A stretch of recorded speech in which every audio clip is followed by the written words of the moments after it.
चेहरा कमल है, बात गजल है, खुशबू जैसी तू चंचल है, तेरा बदन है संगे मरी मरी, तू एक जिंदा ताज महल है, उतरी है तू आसमां से, तुझ सा जमी पे कहाँ। गुड मॉर्निंग स्टूडेंट्स, आज आप लोग को फिर मैट्रिक हिंदी का क्वेश्चन लेके आ गया हूँ। इससे पहले मेरा 2 पार्ट वीडियो बन चुका है। ये वीडियो है आपको क्वेश्चन ऐसा है जो सब प्रसंग व्याख्या करेगा, मतलब पूर्ण तरीका से जो क्वेश्चन नहीं दिया रहता है वैसा क्वेश्चन है कि सब प्रसंग व्याख्या करे, जिसका 8 क्वेश्चन मैं VVI लेके आ गया हूँ। ये आपको परीक्षा में 5 नंबर के आसपास पूछेगा। देखिए, सबसे पहले है कि हंस कौवा के जमात में शामिल होने के लिए ललक गया। ऐसे क्वेश्चन को सोल्व करने के लिए क्या किया जाता है कि वह जो लाइन है किस पाठ से लिया गया है, उसका लेखक कौन है, ये सबसे पहले हमें जानकारी करनी होती है। तो ये जो लाइन है किस पाठ से लिया गया है? 20 के दांत पाठ से लिया गया, जिनका लेखक कौन है? नलिन त्रिलोचन शर्मा। तो इसका आंसर ऐसे हम देते हैं कि प्रस्तुत पंक्ति 20 के दांत पाठ से ली गई है, जिनका लेखक नलिन त्रिलोचन शर्मा है। उनके कथन अनुसार इस वाक्य में हंस और कौवा के बारे में चर्चा किया जा रहा है कि हंस बड़े घर के बच्चे को कहा जा रहा है और कौवा छोटे घर के बच्चे को कहा जा रहा है। तो उस पाठ में क्या हुआ था कि मदन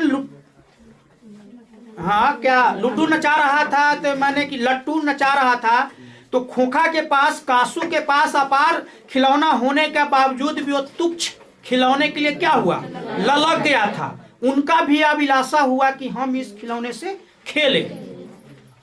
तो इसीलिए क्वेश्चन में लेखक महोदय कहा है कि हंस कौवा के जमात में शामिल होने के लिए ललक गया। इसका आंसर आप इस प्रकार दे सकते हैं। अगला है, कमबख्त नाखून बढ़ते हैं तो बढ़े, पर मनुष्य उसे बढ़ने नहीं देगा। ये किस पाठ से लिया गया है?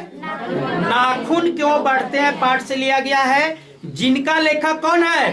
हजारी प्रसाद द्विवेदी जी हैं। अच्छा, तो इसका आंसर कैसे हम देंगे कि प्रस्तुत पंक्ति नाखून पाठ से ली गई है, जिनका लेखक हजारी प्रसाद द्विवेदी जी है। इस वाक्य के द्वारा वह नाखून का वर्णन करते हुए कहते हैं कि मनुष्य नाखून को बार बार काट देता है, लेकिन वो बढ़ते ही रहेगा। कि कमबख्त नाखून बढ़ते हैं तो बढ़े, पर मनुष्य उसे बढ़ने नहीं देगा।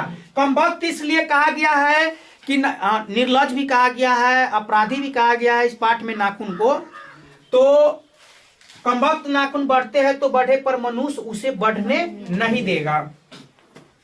तो इस लाइन के द्वारा लेखककार यह बताना चाह रहे हैं कि जो हमारे अंदर जो अवशेष है नाखून बढ़ना, वो हमेशा बढ़ते रहेगा। मनुष्य ये भी सोच लिया है कि भले तुम बढ़ो, किसको? नाखून को कह रहा है कि तुम बढ़ो, लेकिन हम तुम्हें बढ़ने नहीं देंगे।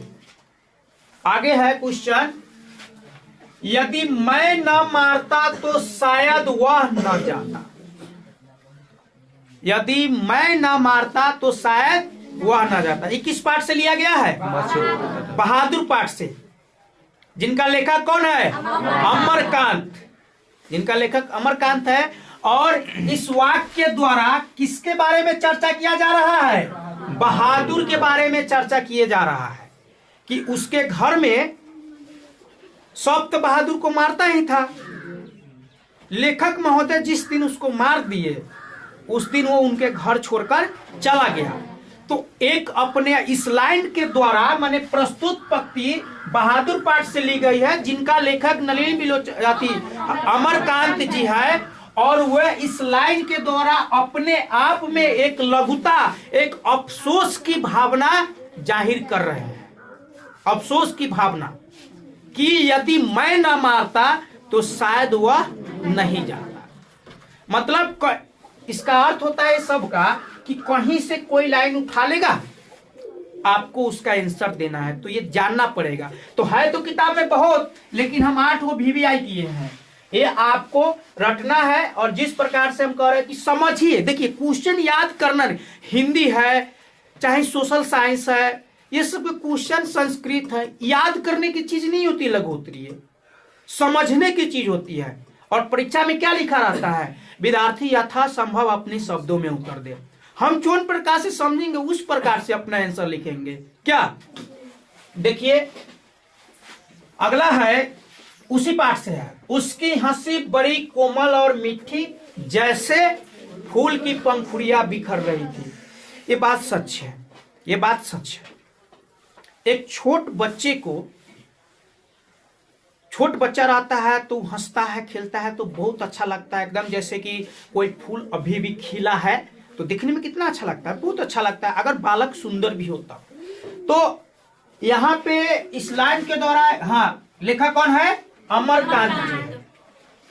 और इस लाइन के द्वारा बहादुर के बारे में चर्चा करते हुए कहते थे कि बहादुर इतना सुंदर है और बोलने चालने में इतना अच्छा है और हमेशा हंसते रहता था, इसलिए उनके बारे में, बहादुर के बारे में अच्छाई का वर्णन करते हुए कि बहादुर के अंदर एक ये अच्छाई थी, जैसे उसकी फूल की पंखुड़ियां बिखर रही है, इतना कोमल उसकी हंसी, उसका हंसी इस प्रकार बहादुर हंसता था कि हर एक लोग को अपने अंदर क्या होता, मोह, माने अपने तरफ उसको मोह लेता था, सुंदर लगता था।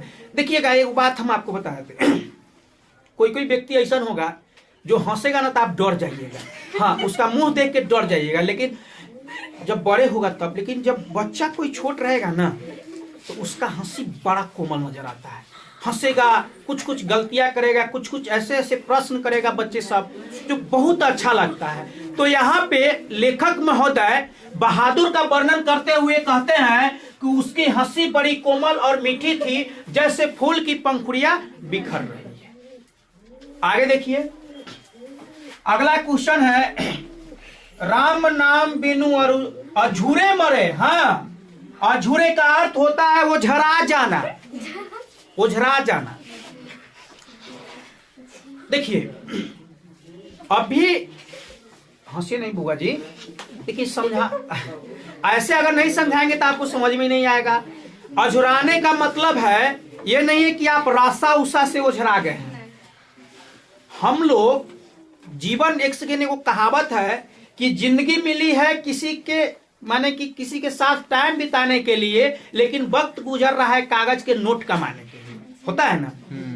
माता पिता के पास नहीं है, कहीं ना कहीं तो जा रहा है। तो वही कहा गया है कि हम अपने जीवन में अझुरा गए हैं, जो वास्तविकता है उसको अभी हम लोग नहीं जान रहे हैं। हम लोग जीना चाह रहे हैं ना, हमारे अंदर लोभ है ना, अझुराए छी, मोह माया में फंसे हुए हैं। फंस जाना झुराना, तो मोह माया में फंसे हुए हैं। और जिस दिन मोह माया से फंस जाइएगा उस दिन डायरेक्ट राम नाम, अगर आप राम का नाम नहीं लेते हैं, राम का नाम भक्ति के रूप में नहीं लेते हैं, अब इसका अर्थ है कि आप जीवन में अझूरे मरे, मतलब अझुरा के मरते रहिएगा। लेकिन जब तक राम का नाम नहीं लीजिएगा मोक्ष का प्राप्ति आपको नहीं होगा। अझूरे मरे, अझुरा जाना पूरा जीवन में, हर व्यक्ति अझुराया है, हम लोग भी अझुराए हैं। अभी हम मान के चलिए भगवान का नाम नहीं ले रहे हैं, लेकिन यहाँ हम पैसे कमाने के लिए न कर रहे हैं, तो अझुरा रहे हैं, लेकिन 2 बार तो लिए हैं नाम यहाँ पे। आगे देखिए, मन पावक चित चोर पलक ओटी नहीं करी सको। हाँ है देखा, पावक आ चित चोर, आ पलक माने अखिया, हाँ पलक माने आंख। जब चित चोर वाला है तो कोना पाठ से है, कौन पाठ से? अरे अथी बता रहे हैं। हाँ देखिए, ये पाठ है प्रेम आईनी श्री राधिका, यही ना है। लेखक कौन है? रस खान। तो रस खान जी कृष्ण के बारे में वर्णन कर रहे हैं इस वाक्य द्वारा कि मन पावक, मतलब पावक का अर्थ तो उतना ना बता पाएंगे, लेकिन अच्छाई से समझ लीजिए कि मन खुश हो जाना, चित्तचोर को देखने के लिए पलक ओटी नहीं करी सको। मतलब कृष्ण के प्रस्तुत पंक्ति मन प्रेमयनी श्री राधिका पाठ से ली गई है, जिनका लेखक रसखान जी है। और वो कृष्ण का वर्णन करते हुए कहते हैं कि कृष्ण इतना सुंदर थे, इतना अच्छे थे कि जो भी उनको देखते थे उनके अपने हृदय पर, अपने चित्त पर कोई अधिकार नहीं होता था। कृष्ण के द्वारा उसके चित्त को हरण कर लिया जाता था। इतना लिख दीजिएगा, इसका आंसर आपको हो जाएगा। उसके बाद है मनोज भारती देखी कोई सकत नहीं पहचान। इसका व्याख्या करना है तो स्वदेशी पाठ से ली गई है। और इनका लेखक कौन है? हाँ, प्रेमघन, बद्री नारायण चौधरी प्रेमघन नहीं, इनका लेखक यही है। अब मनोज भारती, मनोज का अर्थ होता है मनोज मतलब अलग अलग प्रकार के। आज देखो कोई भी मनुष्य को देखने के बाद, हम क्वेश्चन को तैयार करके बाद समझाएंगे, पहले ये समझ लो कि कोई भी मनुष्य को आज देखने के बाद ये पता चल सकता है कि ये हिंदू है कि मुसलमान है? नहीं ना पता चलेगा। और ये पता चल सकता है कि ये किस देश का वासी है, ये भी नहीं पता चलेगा। तो वही कह रहे हैं कि मनोज भारती देखी कोई सकत नहीं पहचान, कि लेखक जी कह रहे हैं, माने कि प्रस्तुत पंक्ति स्वदेशी पाठ से ली गई है, जिनका लेखक कौन है? प्रेमघन। और वो अपने यहाँ के लोगों के, भारत के लोगों को देखते हुए ये वर्णन कर रहे हैं कि आज भारत के लोगों की ऐसी मुख हो गया है, चाहे देखने में उसका ऐसा स्वभाव हो गया, चाहे वो ऐसा दिख रहा है कि दिखने से ये नहीं पता चलेगा कि वो हिंदू है कि मुसलमान है कि सिख है कि ईसाई है कि किस देश का है। क्या आगे देखिए अगला क्वेश्चन है, सदियों की ठंडी बुझी राख सुगबुगा, यहाँ पे सुगबुगा, हाँ ठीक है, सुगबुगा उठी मिट्टी सोने का ताज पहन इठलाती है। ये जो लिया गया है जनतंत्र का जन्म पाठ से लिया गया है, जिनका लेखक रामधारी सिंह दिनकर है। तो इसको आप कैसे लिखिएगा, पहले वो लिखने के बाद में बताएंगे, लेकिन वो पहले समझ लीजिए कि ये कह क्या रहा है कि सदियों की ठंडी बुझी राख सुगबुगा उठी। हाँ, मतलब जनता पर आप अत्याचार कर रहे थे सदियों से, लेकिन अब जनता सुगबुगा उठा है। और जब एक बार सुगबुगा उठा तो सिंहासन खाली करो, जनता आ रही है, सिंहासन खाली करो, क्योंकि जनता ही रोके राह नती समय में अब ताब का। इसी पाठ में ना है, उसका भी आपको वर्णन पूछ सकता है, इसलिए आप उसको भी रट सकते हैं कि सदियों की बुझी ठंडी बुझी राख। जिस प्रकार देखो एक राख है ना, राख उसमें से आग बुता जाता है और उसको लौ से थोड़ा दूर के लिए हटा के रख दो और वो में एगो नीमन गोईठी के राख रख दो, जिसमें कुछ देर के बाद देखो वो पूरा उसमें आग हो जाएगा, हो जाता है ना।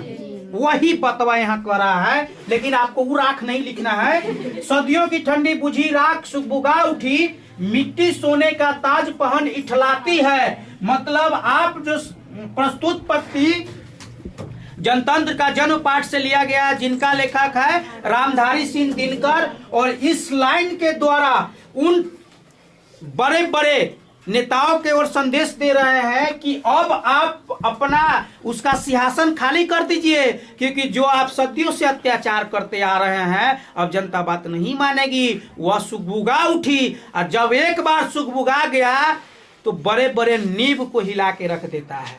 कौन? जनता। अब बताइए, प्रधानमंत्री जनता ही ने चुना, जनता चाहा तो उसको आसमान पर बैठा के रखा है। अगला इलेक्शन में जनता चाहेगा चल नीचे गिर, तो का नीचे गिरा देगा। कौन चाहेगा? जनता। ठीक है, देखिए इतना आपको सब प्रसंग व्याख्या था, आप ये इतना रटिएगा अच्छा से। और समझने का प्रयास कीजिएगा और अपने से लिखने का प्रयास कीजिएगा। लेकिन सबसे पहले ये जो लाइन लिया गया है ना, इसका पाठ और लेखा का नाम आपको याद होनी चाहिए, क्योंकि जब भी ऐसा क्वेश्चन होता है तो प्रस्तुत पंक्ति के साथ ही लिखा जाता है कि प्रस्तुत पंक्ति उस पाठ से, चाहे जिस पाठ से हो, लिया गया, जिनका लेखक फलाना है और इस लाइन के द्वारा वे किनका वर्णन कर रहे हैं, चाहे क्या बता रहे हैं, वह चीज एक दो लाइन और आगे बढ़ा के और सुंदर वाक्य में लिख देना है। आपका इसमें नंबर एकदम मिल जाएगा। ये आप मेरा हिंदी का तीसरा वीडियो है मैट्रिक का, और मैट्रिक हिंदी का चौथा वीडियो में हम आप लोग को संवाद, चिट्ठी ये लिखने का सिखाएंगे। अगर आप माने कि अगर वो वीडियो चाहिए तो आप लोग कुछ दिन वेट कीजिए, क्योंकि सब क्लास का वीडियो बनाने में बहुत समय लगता है, 12th का भी वीडियो बनता है। अगर ये पढ़ाई हुआ अच्छा लगेगा तो आप चैनल को सब्सक्राइब कीजिएगा, लाइक कीजिएगा, कमेंट शेयर जरूर कीजिएगा। Thank you.